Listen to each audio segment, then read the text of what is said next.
You welcome to my YouTube channel है। अब हामी छिटो गरौँ किनभने इक्जाम आइसक्यो होइन। अब चाहिँ हामी एक्टिभिटी बेस्ड कस्टिङको गर्न लागौँ है। एक्टिभिटी बेस्ड कस्टिङ चाहिँ खासै गरिदिएछन् जस्तो लागेर चाहिँ है मलाई। दुईचोटि ओल्ड इज गोल्डमा पनि त्यही 2019को होइन 2019को योपालि दिने भनेर बनाएर छ, तर योपालि पनि अब यस्तो भयो। अब दिन पनि सक्छ नदिन पनि सक्छ, त्यसैले छिटो गरौँ है। एक्टिभिटी बेस्ड कस्टिङमा चाहिँ ट्रेडिसनल मेथड र नयाँ मेथड हुन्छ होइन। अनि ट्रेडिसनल मेथडको कस्तो हुन्छ अनि त्यसपछि न्यू मेथडको कस्तो हुन्छ भने मैले तपाईँहरूलाई सिकाइहाल्छु। एबिसी स्टेप 1मा है एक्टिभिटी बेस्ड कस्टिङ है। एक्टिभिटी बेस्ड कस्टिङ एबिसीको आज पढ्ने है। पहिला सुरु फर्मेट कस्तो हुन्छ त एक्टिभिटी मेथडको है। स्टेप 1मा चाहिँ के हुन्छ भने स्टेप 1मा चाहिँ एबिसी मेथड। एकजनाले मलाई एक्टिभिटी बेस्ड कस्टिङ भन्नुभएको थियो कि, त्यसैले मैले आज एक्टिभिटी क्यालकुलेसन है, यो क्यालकुलेसन है स्मल फर्म अफ क्यालकुलेसन है। Cost COST cost driver rate हालिदिनु भन्थ्यो, आज मैले भ्याउँदिनँ जस्तो छ, त्यसरी म छिटो गरिदिन्छु है। CDR एक्टिभिटी बेस्ड कस्टिङ सोध्नु भएको थियो एकजनाले मलाई। यसको फर्मेट कस्तो हुन्छ त क्यालकुलेसन अफ पहिला CDR निकाल्ने। CDRको चाहिँ धेरै लामो फर्मेट हुन्छ, त्यसैले सानो गर्नु है तपाईँहरू। झन् इक्जाममा त यत्रो पेपर पनि हुँदैन नि त। यो भन्दा पनि यो चाहिँ सानो हुन्छ जस्तो छ, यसमा थुप्रै चाहिन्छ क्या। कस्ट कहिले नम्बर अफ कस्ट ड्राइभर धेरै हुन्छ नि त, 3टा भइदिन्छ। अनि यहाँनिर चाहिँ के हुन्छ भने 1 2 3 4 5 6 6वटा हुन्छ है। यहाँ एक कस्ट आइटममा त ठुलै राख्नु परिहाल्छ, किनभने यसमा लेख्नुपर्छ नि त। कस्ट आइटम त धेरै नै हुन्छ नि त लेख्नुपर्ने, त्यसैले के हुन्छ कस्ट आइटममा चाहिँ अलि स्पेस राखौँ है। कस्ट 1 2 3 3मा पनि यस्तो हुन्छ है। एक प्रोडक्ट कतिवटा छ त्यही अनुसार हुन्छ, 1 2 3 यस्तो हुन्छ है। टोटल कस्ट ड्राइभर भनेपछि यहाँनिर total cost A + B + C गरेर यहाँ आउँछ है। त्यसपछि ओभरहेड हुन्छ, त्यसपछि के आउँछ कस्ट ड्राइभर रेट आउँछ है। अब यसमा चाहिँ के हुन्छ त हेर्नु है। पहिला सुरु calculation of cost driver rate. क्वेसनले के सोधे हुन्छ भने कस्ट ड्राइभर रेट सोधेपछि के गर्नुपर्छ त यहाँ कस्ट आइटम अथवा यसलाई कस्ट पुल पनि भन्छ है। कस्ट पुल। सेकेन्डमा के हुन्छ यहाँ कस्ट ड्राइभर। यहाँ क्वेसनले यसको कस्ट आइटम कस्ट ड्राइभर चाहिँ कुन हो हामी फाइन्ड आउट गर्नुपर्छ है। नम्बर अफ कस्ट ड्राइभर है। कस्ट ड्राइभर CD है, यसको सर्ट टर्म चाहिँ CD। यसमा अब प्रोडक्ट हाम्रो कतिवटा दिया हुन्छ है। अब जस्ट लाइक प्रोडक्ट XYZ चाहिन्छ भने XYZ हुन्छ है।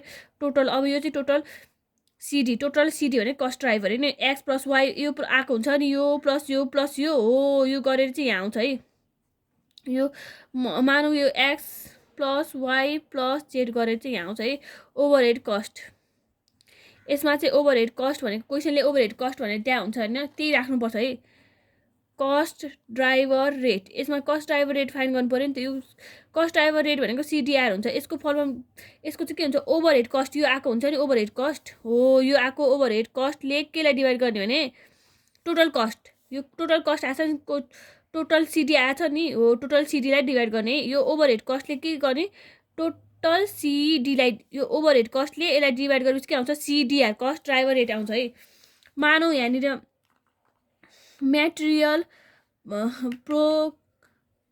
प्रोक्युरमेन्ट आछ है। अब यसको के हुन्छ नम्बर अफ पर्चेज हुन्छ है। यसको नम्बर अफ पर्चेज अर्डर हुन्छ है। अनि यसको यहाँनिर एक्समा दिया हुन्छ, वाईमा दिया हुन्छ, क्वेसनले दिया हुन्छ। यो टोटल CDR यो पनि क्वेसनले दिया हुन्छ। ओभरहेड कस्ट भनेको के हुन्छ क्वेसनले दिया हुन्छ होइन, क्वेसनले दिया हुन्छ। अनि यो डिभाइड बाई यो गरेपछि यो आउँछ। यो त फाइन्ड आउट गर्न आइहाल्छ। यो 3टा जोडेर यो आउँछ, यो क्वेसनले दिया हुन्छ। यो डिभाइड बाई यो गरेपछि यो आउँछ। अब जस्ट लाइक स्टोर रिसिभिङको नम्बर अफ रिक्विजिसन हुन्छ। रिक्विजेसन राइट है, रिक्विराइज्ड हुन्छ। अनि यसको यहाँनिर क्वेसनले दिया हुन्छ यो 3टै यो 3टा जोडेपछि यो आउँछ, यो क्वेसनले दिया हुन्छ, यो डिभाइड बाई यो गरेपछि यो आउँछ। जस्ट लाइक मेन्टेनेन्स कस्ट भनेपछि यहाँनिर मेसिन आवर हुन्छ होइन, मेसिन आवर हुन्छ। क्वेसन हेरेर थाहा हुन्छ कि कहिले चाहिँ बेसी दिया हुन्छ है, नम्बर अफ यो हुन्छ नि कस्ट ड्राइभरहरू बेसी दिया हुन्छ क्वेसनले हामीलाई कन्फ्युज गराउनलाई। त्यसमा चाहिँ हामी अलिकति अवेर हुनुपर्छ, त्यति हो। अनि यहाँनिर दिया हुन्छ, यहाँ दिया हुन्छ होइन, अनि यसमा दिया हुन्छ, यसमा चाहिँ यो तिनवटा जोडेपछि के आउँछ, यो आउँछ। अनि ओभरहेड कस्ट भनेको क्वेसन दिया हुन्छ, यो डिभाइड बाई यो गरेपछि के आउँछ, यो आउँछ है। अब के छ भने त हाम्रो क्वेसनले के दिया हुन्छ, अर्को स्टेप 2 है। स्टेप 2 मा चाहिँ के गर्नुपर्छ भने step 2 total cost and total cost. Step 2 मा चाहिँ के गर्नुपर्छ भने नि हामीलाई क्वेसनले अर्को चाहिँ के सोधे हुन्छ भने नि total cost and cost per unit सोधे हुन्छ है। Cost per unit under ABC है। मेथड ट्रेडिसनल मेथड गऱ्यो भने चाहिँ अर्कै हुन्छ है। यो चाहिँ एबिसी अनुसार है, ट्रेडिसनल त सजिलै छ, तपाईँहरूलाई अहिले गर्दा सिकाइदिइहाल्छु है। प्रोडक्ट तिनवटा प्रोडक्ट दिए भएर गरिदिन्छु है म। कहिले दुईवटा मात्रै दिए पनि हुन्छ है प्रोडक्ट। यहाँ के भयो, यो प्रोडक्ट भयो, कहिले चाहिँ दुईवटा मात्रै दिया हुन्छ, कहिले तिनवटा दिया हुन्छ, एबिसिडी होइन। यहाँ प्रोडक्ट युनिट पनि दिया हुन्छ, क्वेसनले प्रोडक्ट युनिट दिया हुन्छ, कहिले चाहिँ प्रोडक्ट युनिट आफै निकाल्न पनि सक्नुपर्छ। अनि त्यसपछि यहाँनिर प्रोडक्ट युनिट दिया हुन्छ है। अब यहाँ राख्ने डाइरेक्ट कस्टमा के आउँछ त, डाइरेक्ट हामीलाई थाहा छ डाइरेक्ट मेटेरियल आउँछ होइन। डाइरेक्ट कस्ट त थाहा छ नि हाम्रो, प्राइम कस्ट भनेको के हो, डाइरेक्ट कस्टलाई अर्को के पनि भनिन्छ भने प्राइम कस्ट पनि भनिन्छ है। यो कुरा कन्फ्युज नहुनु होला। Direct wages at the rate rupees होइन, यो क्वेसन दिया हुन्छ कति भने डाइरेक्ट एक्सपेन्सेस भनेर दिया हुन्छ होइन, एट द रेट रुपिस, यसमा रेट दिया हुन्छ है।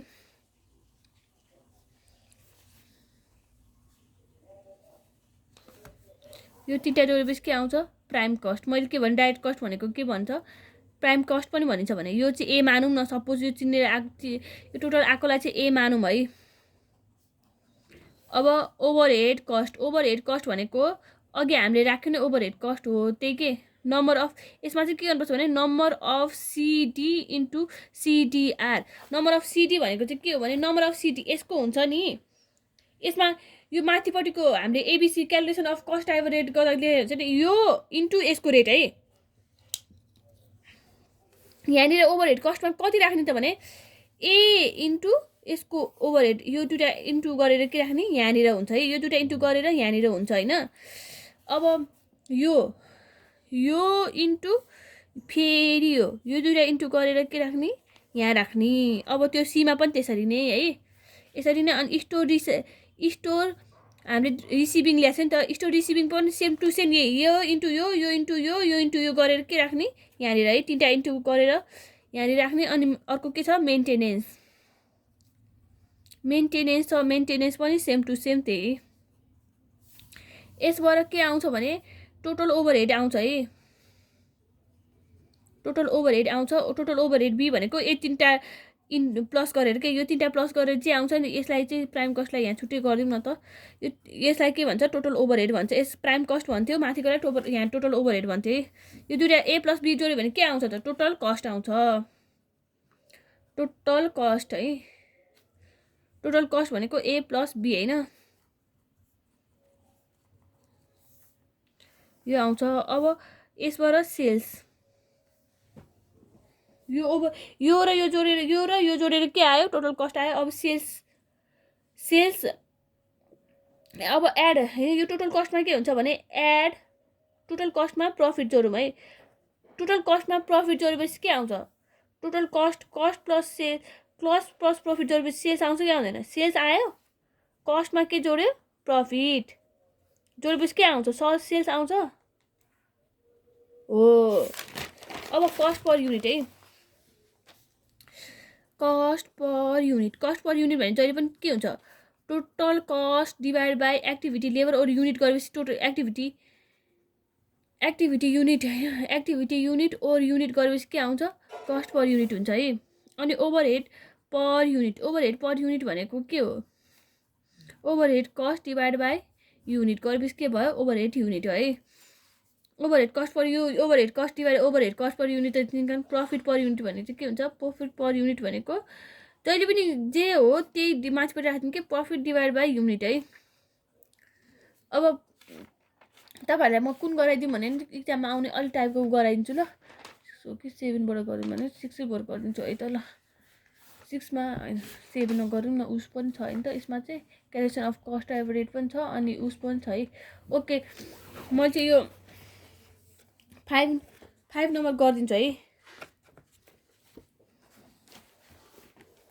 क्वेसन हेर्नु है 5 नम्बर अस्मिता पब्लिकेसनको क्वेसन हेर्नु है 5 नम्बर। अब यसमा के छ, a company has given a division visa A and B the output overhead cost and the other activities are as follows भन्छ। यसमा गरिदिउँ कि अर्कोमा गरिदिन्छु ल। यसमा चाहिँ यो फर्मेट मात्र हालिदिन्छु अनि अर्कोमा चाहिँ गरिदिन्छु।